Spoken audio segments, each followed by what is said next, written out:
ವಿಶ್ವದಾದ್ಯಂತ ಹೆಸರುವಾಸಿಯಾಗಿರುವ ಶ್ಯಾಮಿಲಿ ಕುಟುಂಬಕ್ಕೆ ಮತ್ತೊಂದು ಸೇರ್ಪಡೆಯಾಗಿದೆ. ಅದುವೇ ಶ್ಯಾಮಿಲಿ ಶನಾಯ.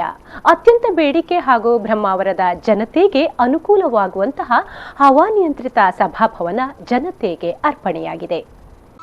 ಬ್ರಹ್ಮಾವರ ರಾಷ್ಟ್ರೀಯ ಹೆದ್ದಾರಿ 66ರ ಸಮೀಪ ಅತ್ಯಾಧುನಿಕ ಸೌಲಭ್ಯ ಹಾಗೂ ಹವಾನಿಯಂತ್ರಿತ ಶ್ಯಾಮಿಲಿ ಶನಾಯ ಉದ್ಘಾಟನೆಗೊಂಡಿದ್ದು, ಧಾರ್ಮಿಕ ವಿಧಿವಿಧಾನದ ಮೂಲಕ 1,000 ಜನ ಕೂತುಕೊಳ್ಳಬಹುದಾದ ಎಲ್ಲ ಶುಭ ಸಮಾರಂಭಗಳಿಗೆ ಹೇಳಿ ಮಾಡಿಸಿರುವ 2 ಸಭಾಂಗಣಗಳ ಉದ್ಘಾಟನಾ ಕಾರ್ಯಕ್ರಮ ನಡೆಯಿತು.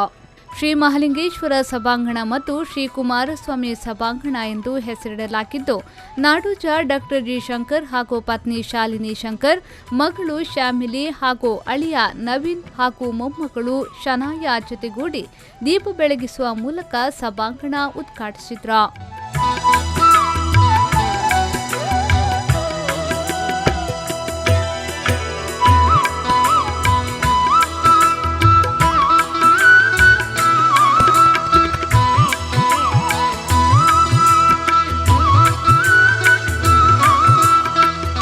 ಇದೇ ವೇಳೆ ಮಾತನಾಡಿದ ನಾಡೋಜ ಡಾಕ್ಟರ್ ಜಿ ಶಂಕರ್ ಅವರು, ಬ್ರಹ್ಮಾವರದಲ್ಲಿ ಶ್ಯಾಮಿಲಿ ಶನಾಯ ಉದ್ಘಾಟನೆಗೊಂಡಿದೆ.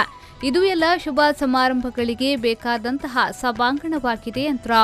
32,000 ಚದರಡಿಯ 2 ಸಭಾಂಗಣವನ್ನು, ಒಂದು ಮಹಾಲಿಂಗೇಶ್ವರ ಹಾಗೂ ಕುಮಾರಸ್ವಾಮಿ ಸಭಾಂಗಣ, ಒಂದೊಂದು ಸಭಾಂಗಣದ ಸಾಮರ್ಥ್ಯ ಸುಮಾರು 1,000.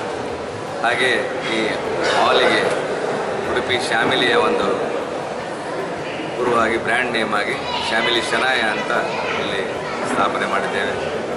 ಬ್ರಹ್ಮಾವರ ಪರಿಸರದಲ್ಲಿ ಒಂದು ಉತ್ತಮ ವ್ಯವಸ್ಥಿತ ಸಭಾಂಗಣವನ್ನು ಕೊಡುವ ಒಂದು ಉದ್ದೇಶದಿಂದ ಈ ಕೆಲಸವನ್ನು ನಾವು ಮಾಡಿದ್ದೇವೆ. ಖಂಡಿತ ಆ ಶ್ಯಾಮಿಲಿ ಉಡುಪಿಯ ಹೆಸರನ್ನು ಬ್ರಹ್ಮಾವರದಲ್ಲಿ ಕೂಡ ನಾವು ಉಳಿಸಿ ಬೆಳೆಸ್ತೇವೆ. ಗ್ರಾಹಕರಿಗೆ ಒಂದು ಒಳ್ಳೆಯ ಸಹಕಾರವನ್ನು ಕೊಡ್ತೇವೆ ಎಲ್ಲ ರೀತಿಯಿಂದ. ಹಾಗೆ ಗ್ರಾಹಕರ ಸಹಕಾರವನ್ನು ಈ ಸಂದರ್ಭದಲ್ಲಿ ನಾವು ಬಯಸ್ತೇವೆ. ಜನರ ಅಗತ್ಯತೆಗಳಿಗೆ ಸ್ಪಂದಿಸುವ ದೃಷ್ಟಿಯಿಂದ 2 ಸ್ವತಂತ್ರ 1,000 ಆಸನಗಳ ಸಭಾಂಗಣ, ಪ್ರತ್ಯೇಕ ಹವಾನಿಯಂತ್ರಿತ ಭೋಜನ ಹಾಲ್, ಆಧುನಿಕ ಸೌಲಭ್ಯ ಹೊಂದಿರುವ ಅಡುಗೆ ಕೋಣೆ, ಸಭಾಂಗಣ ಒಳಗೆ ವಿಘ್ನ ನಿವಾರಕ ಪ್ರಸನ್ನ ಗಣಪತಿ ಮಂದಿರ, ದ್ವಿಚಕ್ರ ಸವಾರಿಗೆ ಪಾರ್ಕಿಂಗ್ ಸೌಲಭ್ಯ, ಎಟಿಎಂ ಸೌಲಭ್ಯ, ನಿರಂತರ ವಿದ್ಯುತ್ ಇತ್ಯಾದಿ ಈ ಸಭಾಂಗಣದ ವಿಶೇಷತೆಯಾಗಿದೆ. ಪಲ್ಲವಿ ಸಂತೋಷ್, ವಿ4 ನ್ಯೂಸ್ 24/7 ಉಡುಪಿ.